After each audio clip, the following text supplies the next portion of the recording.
Today I'm here with a new video about my K-pop stans red flags. So basically all those things some K-pop stans do that makes me not trust them. Everybody can have different red flags and these are mine. Seeing everything from a Western point of view, Korean culture is so different from your own culture, so it doesn't make sense applying the same standards to both. You don't get to say Aegyo should be abolished because it's cringe. It's something that's part of the Korean culture whether you like it or not. You don't get to say which idol should have been the visual because visuals are picked based off of Koreans' beauty standards and not Western standards. You don't get to say enlistment should be banned because you don't want your faves to leave. Enlistment is a big deal for Korean men and it's seen like an important part in a man's life and you should consider how much of a big deal it is in Korea even if you think it's pointless. Also you cannot expect idols to know English and speak it fluently. I feel like English speakers kinda take it for granted when people whose first language is another are able to speak English and it shows you take it for granted every time you demand idols to speak English. Standing only one group. If you just got into K-pop and you're still unfamiliar with this music genre or the industry, it makes sense focusing on only one group and consuming only their content. But if it's been years since you discovered K-pop and you never really gave a chance to anyone else besides your faves, that probably tells me you're a bit close-minded. Of course you don't have to stan tons of groups and it's okay if you really only stan one, but the fact that you refuse to watch content or listen to music from any other artists is a bit of a red flag for me.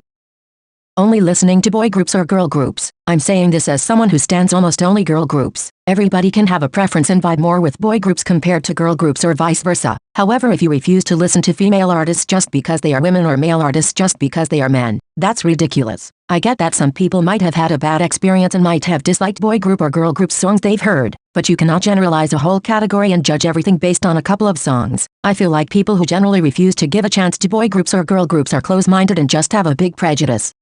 Caring too much about looks. Let's not lie. I love me a beautiful face and I'm not gonna pretend I don't like seeing idols being good looking, but some people only really talk about looks. Sometimes they have nothing to say besides talking about visuals and this makes me wonder if they even like that idol as a person or they just care about them having a pretty face. Of course there's absolutely nothing wrong in talking about how great of a visual someone is, but if this is the only thing you can say about someone that probably means you don't even care about them as people and you're just very superficial. Company stans. If you like every artist under a certain company and you stan them all there's absolutely no problem. However, I feel like some people who like most artists under a company feel the need to stan the company itself and will defend the company at all costs, justifying every action and decision the company takes. Companies care about making money. They don't care about your faves as much as you think even if it might seem like they treat them better. I just think company stans would justify everything the company does and will fail to see how companies are just business organizations. Can't you just support the artists without acting as if you were the company CEO? Saying that being ignorant is the same as being racist. I'm a white girl so I have absolutely no right to say whether something was cultural appropriation or not. However, I feel like some people are just labeling idols as racists as an excuse to hate on them. If an idol has done several problematic things and has been called out many times yet they're still being problematic, I do agree that that person is not showing respect to a culture even if they know they're offending people with their actions. So I agree if people who are affected decide to cancel them. However, there are some idols who have done something offensive only once but they were cancelled from the start. It's clear they were being ignorant and deserve to be educated, but I seriously doubt they're racists. I also feel like people throw the word racist around too lightly. If an idol has done something ignorant because they didn't know the meaning behind it, it doesn't mean they hate your culture and despise you and your country. It just means they were unaware of the implications of their actions and, hopefully, they will learn from their mistakes. In conclusion, I seriously doubt these many idols are racists and hate other cultures. It's just that they're ignorant and have to be called out in order for them to educate themselves.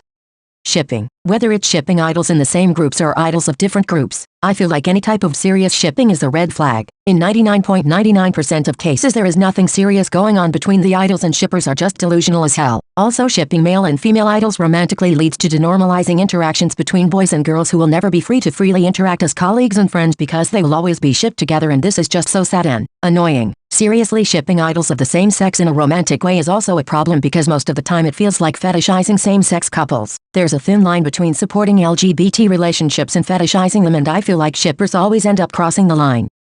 Only acknowledging idols in relation to your faves. What I mean is, for example, considering an idol just as your fave's label mate or just as your fave's brother or sister or just as someone who your fave is a fan of instead of treating idols like people. Another example could be giving attention to someone not because you genuinely like them as people and as artists but just because they're from the same company as your favorite group or because they also stan your favorite group. I feel like this is extremely superficial and disrespectful. I don't care if you initially got into someone because they had some type of connection to your faves, but if you keep on supporting them just because of this and not because you genuinely like them as individuals, that's just wrong.